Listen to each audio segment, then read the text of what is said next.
नमस्कार, मी नताशा चव्हाण. ताज्या बातम्यांसाठी मराठा न्यूजला सबस्क्राईब करा आणि बेल आयकॉन प्रेस करा. कोल्हापुरातील भुदरगड तालुक्यातील पाटगावच्या मौनी महाराजांच्या समाधीचे छत्रपती संभाजीराजे यांनी दर्शन घेऊन उपस्थित मराठा समाज बांधवांना शपथ दिली की मी कोणत्याही परिस्थितीत आत्महत्या करणार नाही. मौनी महाराज व छत्रपती घराण्याचे संबंध सदैव स्नेहपूर्ण राहिले आहेत. शिव छत्रपती दक्षिण दिग्विजय करण्यासाठी निघाले असताना मौनी महाराजांचे दर्शन घेऊन त्यांचा आशीर्वाद घेऊनच पुढे गेले होते. त्यानंतर सर्वच छत्रपतींनी या पवित्र गादीचा आदर केला आहे. याच प्राचीन धर्मपीठावर राजर्षी शाहू छत्रपती महाराजांनी फक्त मराठ्यांच्यासाठी क्षात्रज जगद्गुरू पीठ निर्माण करून इतिहास रचला. सामाजिक व आर्थिक दृष्टीने मराठा समाज स्वावलंबी व्हावाच, पण धार्मिक दृष्टीने सुद्धा इतर समाजावर मराठा समाज अवलंबून राहता कामा नये. यासाठी महाराजांनी उचललेलं हे क्रांतिकारक पाऊल असल्याचे छत्रपती संभाजीराजे यांनी सांगितले. आज आपण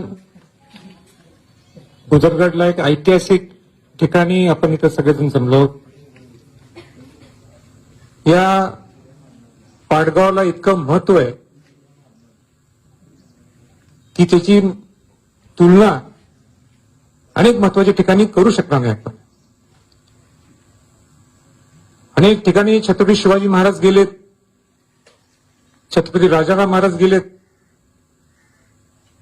छत्रपती ताराबाई राणी साहेब गेलेत आणि त्याच्यानंतर 200 वर्षांनंतर राजश्री छत्रपती शाहू महाराज पोहोचलेत.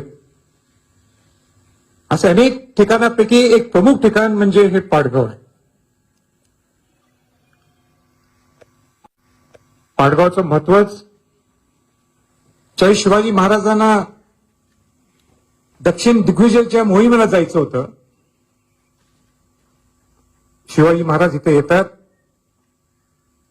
मौनी महाराजांचं दर्शन घेतात, आशीर्वाद घेतात आणि दक्षिण दिग्विजयाला पुढे निघतात. दक्षिण दिग्विजय किती यशस्वी झाले हे सर्वांना ज्ञात आहे.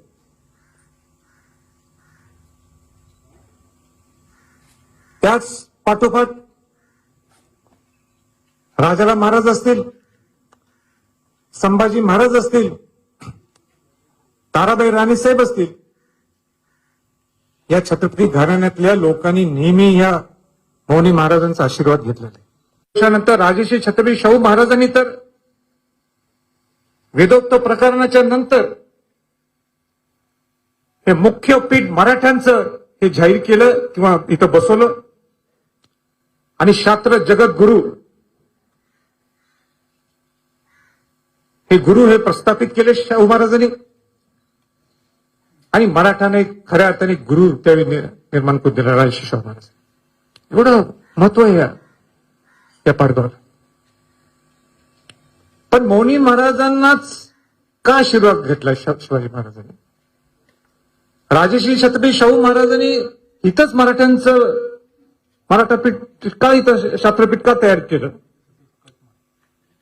याचा हेतूच हा एक होता की मराठ्यांचं हे ठीक होतं, पण या मौनी महाराजांचं दर्शन घेतल्यानंतर एक सामान्य माणूस सुद्धा एक संत होऊ शकतो.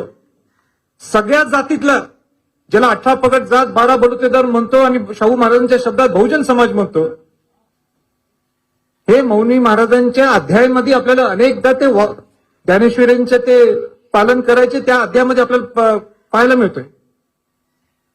आणि की मी एवढे दिवस इथं आशीर्वाद घ्यायला का आलो नाहीये, का आशीर्वाद घेतला नाहीये?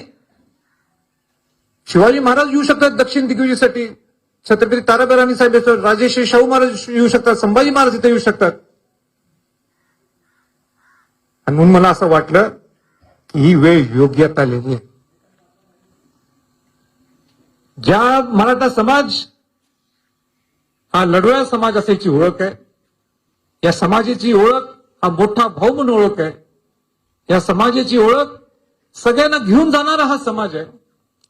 आज एक 20% श्रीमंत वर्ग जर सोडला तर 80% मराठा समाज हा वाईट हलाखीच्या परिस्थितीतून जायला लागलेला आहे. या समाजाला न्याय कोण देणार? मी नेहमी म्हणतो मी नुसतं मराठ्यांचं नेतृत्व करत नाही, मी बहुजन समाजाचं नेतृत्व करतो. 18 पगड जात 12 बलुतेदारांना घेऊन जाण्याचा माझा स्वभाव आहे, माझं विजन आहे, माझ्या रक्तात ते आहे.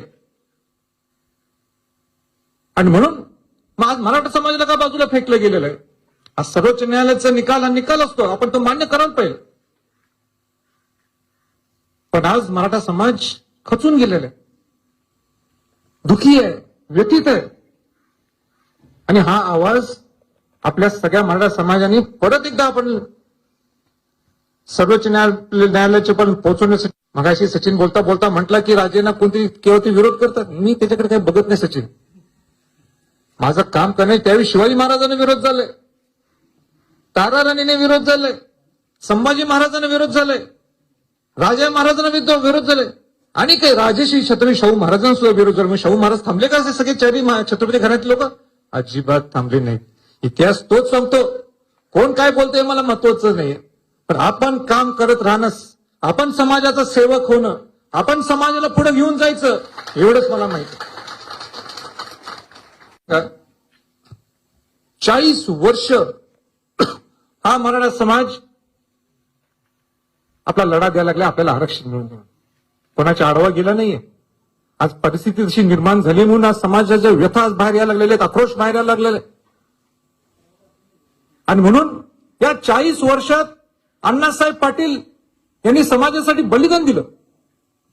काय गरज होती?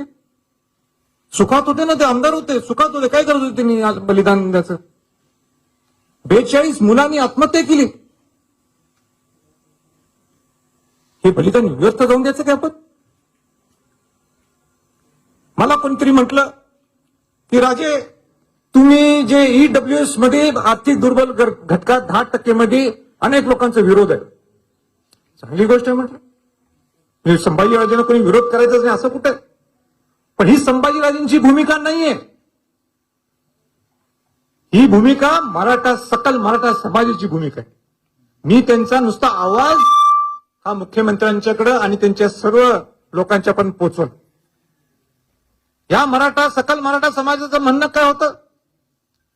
त्यांचं म्हणणं साधं की राजा 40 वर्ष आमचा समाज लढा द्यायला लागलेला आहे. आज दुर्दैवाने सर्वोच्च न्यायालयात आपल्या एससीबीसीच्या आरक्षणाला तिथं सर्वोच्च न्यायालयाने सांगितलं की तुम्ही ऑलरेडी आरक्षण खाली घ्यायला लागलंय 10%चं, त्याचा फायदा घ्यायला लागलाय तुम्ही, मग इकडे कशाला मागायला लागलाय? याचं उत्तर आहे काय त्यांच्याकडं? यांनी सांगून लिहून देऊन देत समाजाला लिहून देऊन देत. काय होणार नाही, हाय ते मी ते घेऊन टाकू, पुढचं पुढे बघू. याची जबाबदारी ते घेणार आहेत का? आम्ही प्रश्न करतो त्यांना. समाज विचारून देते ना, किंवा समाजाला लिहून देऊन देते. माझी काय हरकत आहे? मी समाजासाठी लढतोय. माझा कुठला वेगळा स्वतःचा संभाजी राजांचा अजेंडा नाहीये. आणि म्हणून आपण जोमाने कसं लागायला पाहिजे त्याच्याकडं. आपली न्यायप्रविष्ट हा विषय असल्यामुळं वकिलांची फौज कशी उभा करायला पाहिजे ह्याच्याकडे लक्ष पाहिजे. ते सुपरन्युमरीचा मी जो विषय मांडलाय तो पर्याय आहे, पण तो अजूनही सिद्ध होत नाही की ते आपण घेऊ शकतो काय नाही. अलौकिक पद्धती तुम्हाला समजणार नाही, पण त्यात मी काय आता जास्त काही वेळ घालवत नाही. पण ज्या गोष्टी आता हातात सरकारच्या हातात आहे त्या सरकारने निर्णय घेणं गरजेचं आहे.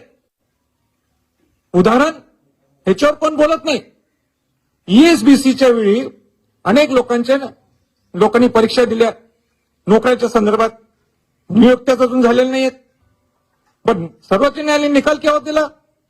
9 सप्टेंबर 2020 तोपर्यंत या 5-6 वर्षात किती लोकांना नियुक्त झालेले आहेत, पण त्यांच्याकडे नोकऱ्या म्हणजे नियुक्त म्हणजे परीक्षा दिल्यात सगळ्या. नुसतं हातात सर्टिफिकेट द्यायचं आणि ते नोकरी रुजू होते. तलाठी असू नये आणि अनेक लोकांच्या आहेत सगळ्या.